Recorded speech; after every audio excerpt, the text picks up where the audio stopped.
మన వలన భూమికి గాని దేశానికి గాని ఉపయోగం లేదు. కనీసం మనకైనా ఉందంటావా?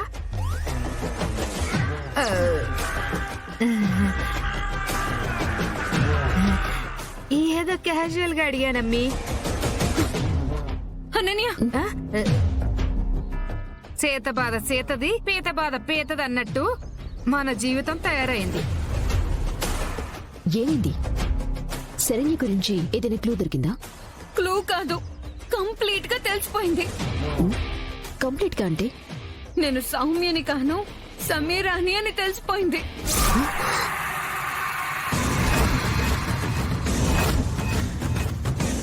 నేను ఫేస్ మార్ఫింగ్ చేసుకున్న విషయం కూడా తనకి తెలిసిపోయింది.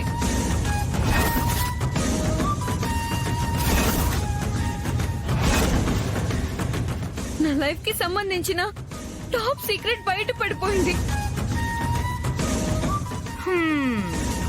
అనుకున్నానమ్మీ, ఇట్లాంటి విషయాలు ఏదో ఒక రోజున బయట పడతాయని అనుకున్నాను. కొంచెం ముందే రివీల్ అయి ఉండాది అంతే. ఆగుతావు నువ్వు? అప్పు ఆగదు తప్పు దాగదు అని ఊరికే అనుండారా ఎందు పెద్దలు? నీకు నేను అదే చెప్తా ఉండాను, దొరికిన కాడికి దోచుకుందామమ్మీ అని. ఇంతే కదా నా మాట. ఈ రోజు దీని బండారం బయటపడినది, రేపు నీ గుట్టు బయటపడిపోతాది. అనన్య, నా మైండ్ అంతా బ్లాంక్ అయిపోయింది. ఏదైనా ఐడియా ఇవ్వు. ఈ విషయంలో నేను కూడా ఏం హెల్ప్ చేయలేకపోతున్నాను. ఐడియాలు కూడా ఏం రావట్లేదు. అమ్మీ, శరణ్య ఉగ్ర రూపం చూడ్డానికి నువ్వు సిద్ధంగా ఉండమ్మీ.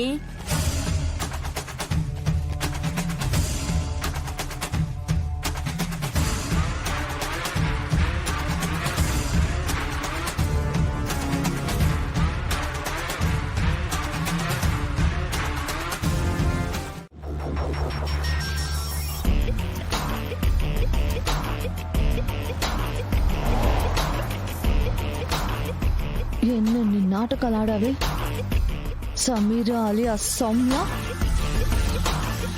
కనిపించకుండా పోయావు కదా, ఏ దిక్కుకో చేరుకుని బుద్ధిగా బతుకుతుంటావని అనుకున్నాను.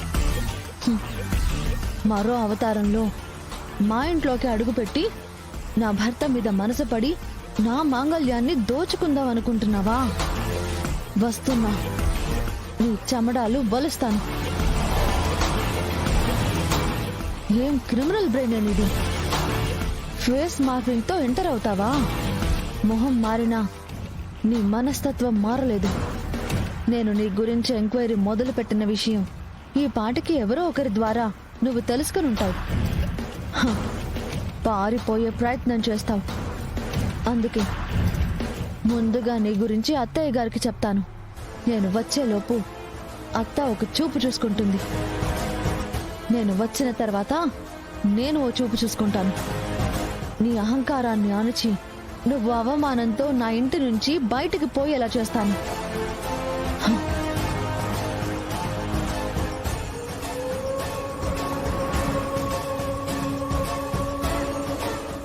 నీ నుంచి నా దర్శన్ని కాపాడుకుంటాను.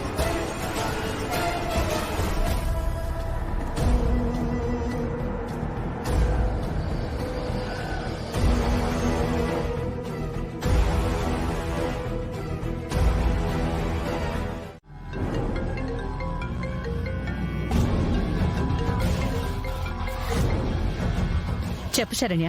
అత్తయ్య, నేను బెంగళూరు రావడానికి ముఖ్యమైన కారణం సౌమ్య గురించి తెలుసుకోవడం. సౌమ్య గురించి తెలుసుకోవడానికి ఉందమ్మా? చాలా ఉంది అత్తయ్య. అది సౌమ్య కాదు, సమీరా.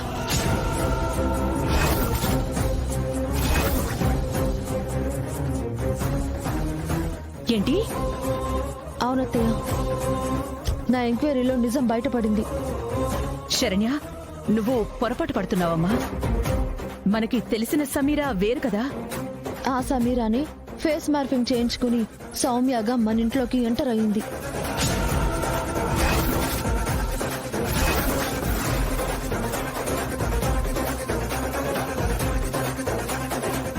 నమ్మలేకపోతున్నాను. అంతలా అందరినీ నమ్మించింది అత్తయ్య. అది దాని టాలెంట్. అందుకు తగ్గ ఆధారాలన్నీ నా దగ్గరున్నాయి. అత్తయ్య, ఇన్ని రోజులు నేను మీ దగ్గర దాచిన మరో విషయం కూడా ఈ సందర్భంలో మీకు తెలియజేయాలి. అదేంటంటే, ఆ సమీర మన ఇంట్లోకి చేరడానికి మెయిన్ రీజన్ నా దర్శన్ని దక్కించుకోవడానికి. మన ఇంట్లో సీత లాంటి నీకు అన్యాయం చేసి రాముడు లాంటి దర్శన్ని పొందడానికి శూర్పణక లాంటి సమీర తిరుగుతూ ఉంటే హ, ఇంతకాలం ఈ ఆనంద భైరవి కనిపెట్టలేకపోయిందా?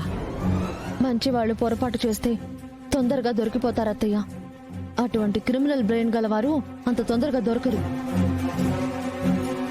అలా అని నాకు దొరకకుండా ఉంటుందా? దానికి బ్యాడ్ టైం స్టార్ట్ అయింది. ఇప్పుడు నాకు దొరికేసింది. ఈ విషయాన్ని తెలుసుకోవడం కోసమే అది చదివిన యూనివర్సిటీ దగ్గరికి వెళ్లి దాని హిస్టరీ మొత్తం లాగాను. మీతో నేను చెప్పుకోలేని బాధల్ని పెట్టింది. సమయం కోసం ఎదురు చూశాను. అది మీ అందరి దగ్గర బలంగా కట్టుకున్న నమ్మకాన్ని బద్దలు కొట్టడానికి ఆధారాలను సేకరించాను. ఈ విషయం నువ్వు నాకు ముందే చెప్పుంటే ఈ పాటికి దాని పెద్ద కార్యం కూడా అయిపోయి ఉండేది.